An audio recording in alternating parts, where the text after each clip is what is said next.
Hey, are you obsessed with those videos of people cleaning horseshoes? Do you put an incredible amount of faith in what's essentially a moody 1,200-pound puppy?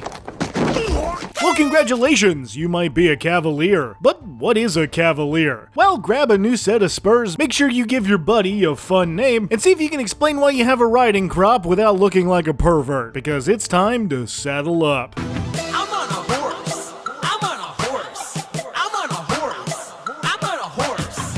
The fantasy medieval battlefield is a terrifying place to be. People are dying all around you. Some asshole keeps hurling fireballs dangerously close to your face, and the smell is so strong it could knock a buzzard off a gut wagon. You're exhausted, you can hardly move anymore, and you're about knee-deep in the corpses of both friends and enemies alike. It's enough to make even the strongest soldiers give up. But suddenly, the deafening noise of battle lessens. People stop fighting, and just for a moment, hope returns.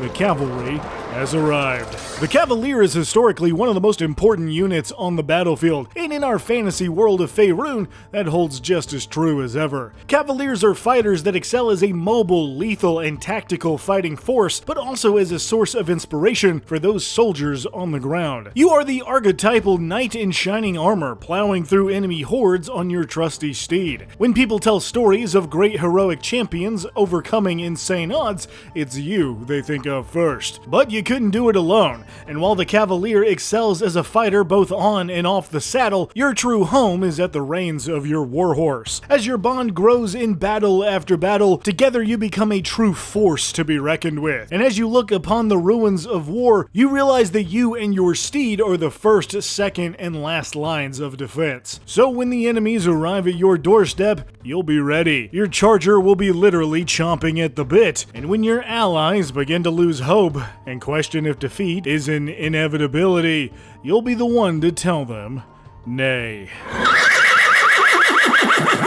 So you want to boogie with the Broncos, groove with the Geldings, and two-step with a Stallion? Well, the best place to start is, of course, as a fighter. Fighters are one of the best and simplest classes in D&D because they give you tons of flexibility, starting with a fighting style, and this is going to depend a lot on how you want your fighter to act on the battlefield. But me personally, I like the Lance for this build, since it works on a D12, has reach, and is one-handed, so dueling will be our fighting style of choice. This lets us use a shield and still get an extra damage boost for knocking other knights off of horseback, while also being able to reap the benefits of this style with backup weapons like a longsword or a battle axe. We also get second wind for a nice little self-healing if we ever take a nasty hit. It's important for us to stay in the saddle to keep the troops motivated, so an extra 1d10 plus your fighter level is a big help here. Second level means action surge, the best ability fighters get, letting you repeat your entire action on your round. This means you can use it to dash into combat to get on your horse in time, or repeat all of your attacks, which fighters get plenty of. But that means it's finally third level, and all those hours spent taming your steed, it was at this moment that he knew he fucked up. Has finally paid off. We immediately gain a bonus proficiency, and animal handling is a pretty obvious choice, just in case our big boy gets a little spooked. But we also become born to the saddle. Now we can mount and dismount old Seabiscuit with only 5 feet of movement instead of half, and you have advantage on all saving throws made to avoid falling off your horse. However, if you still somehow get knocked off, you land planted on your feet. Which leads me right into my favorite Cavalier ability, the Unwavering Mark. Now each attack you make leaves your own personal brand of justice, marking that creature until the end of your next turn. Marked creatures within 5 feet of you have disadvantage on attack rolls against anyone other than you, and if they do happen to hit one of your allies, you may make a special attack with advantage against the attacker as a bonus action on your next turn. If that special attack hits, they take additional damage equal to half your fighter level. Damn. And you can use this ability a number of times equal to your strength modifier. This is an amazing ability for a crit fisher and for multiclassing, as there are tons of ways to do crazy damage by racking up advantage opportunities. But also defensively, this ability does exactly what you want, allowing you to ride into the fray, mark as many creatures as you can, and tank the hits for your allies. Which again leads me directly into level 4, and while I don't always talk about feats, your buddy's just got a shiny new pair of shoes. Feats with an A. Oh, well, I can talk about that too. You see, with the Cavalier, the mounted combatant feat is a match made in horsey heaven. You immediately gain advantage on all creatures smaller than your mount, so anybody medium or smaller. Attacks targeting your mount can be forced to target you instead, since you can block a lot of stuff with your tanky AC, and your mount gets the evasion feat for free, before even a rogue gets it, meaning Spirit Stallion of the Cimarron can take half damage on failed dex saves and no damage on successes. Since your mount isn't magical, it's really important to keep this big bad boy alive, and with his feat you can at least keep them out of most danger in the midst of combat. Just make sure they don't die in a train accident or something. Yeah! Good job.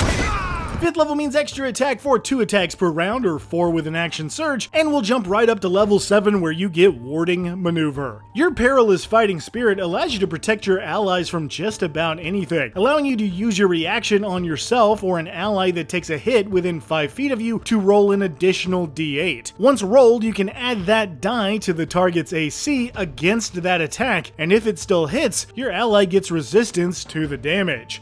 That's a really cool move. Not only is this super useful both to yourself and others, but being able to block the attacks from a dragon with nothing more than a shield and some moxie is a dope way for a fighter to throw up a gauntleted middle finger. 9th level means Indomitable for a free reroll on a saving throw if you fail. Not bad, but has been majorly improved in the new version, as well as another ability at level 10 with Hold the Line. Now any creature that moves more than 5 feet within your reach, even if they didn't move outside of it, are now eligible for an opportunity attack, and their speed is also reduced to 0 like the Sentinel feat. That's dope. Speaking of attacks, level 11 gets us another one for 3 attacks per round or 6 with an action surge, another use of Indomitable at level 13 to keep you and Horsey out of danger, and another Cavalier ability at level 15 with Ferocious Charger. Now whether mounted or not, you can trample your foes if you move at least 10 feet in a straight line before you attack. If that attack lands,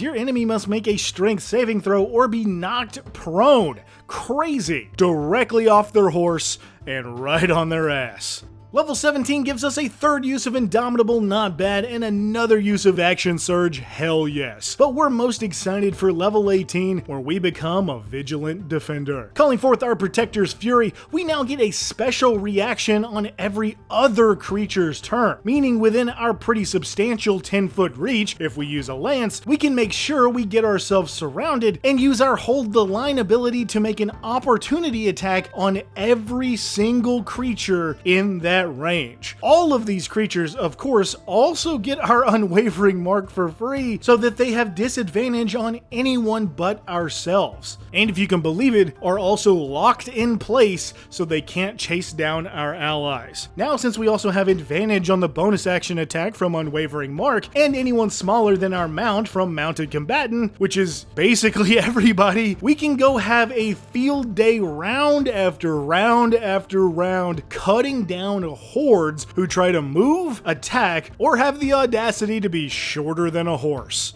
Holy shit. But this of course leads us right into our final fighter ability for a 4th extra attack at level 20 for 4 attacks per round, 8 with an action surge, or geez, how many if you're surrounded? I don't even think I can do the math.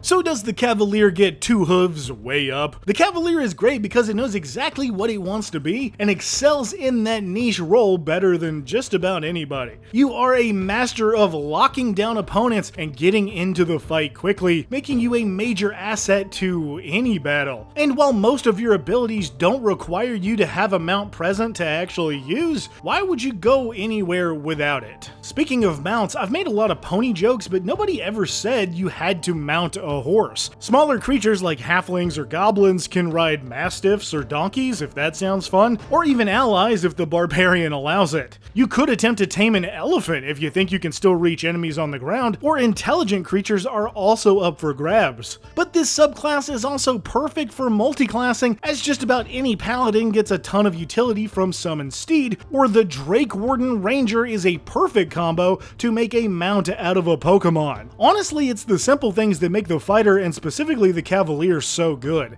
Defensively, you are a speedy tank with a ton of abilities to shake off damage, and offensively, you got so much crowd control, it genuinely gets pretty nuts to fight you in tight spaces. Your job is to get right up in the enemy's face and cause as much trouble as you can to let your allies get in good hits and keep the baddies focused on you. It's a really cool playstyle that locks in with your strengths and gives you a lot to do mechanically, which is exactly what you want. I think the Cavalier is awesome, and I think people love it for a good reason. I've been dying to play a high-level Drake Warden in a game someday, but this actually has me rethinking if I'd rather be a horse girl instead. You've got all the goods here to not only be a great asset on the battlefield, but also a key strategic enforcer for your team. So if you've made more goblins feel horse hooves than an Amish mechanic, can chat with your big beautiful buddy without shoving peanut butter in his mouth, and named your white stallion Mayo because sometimes mayonnaise, guess what? You might be a Cavalier.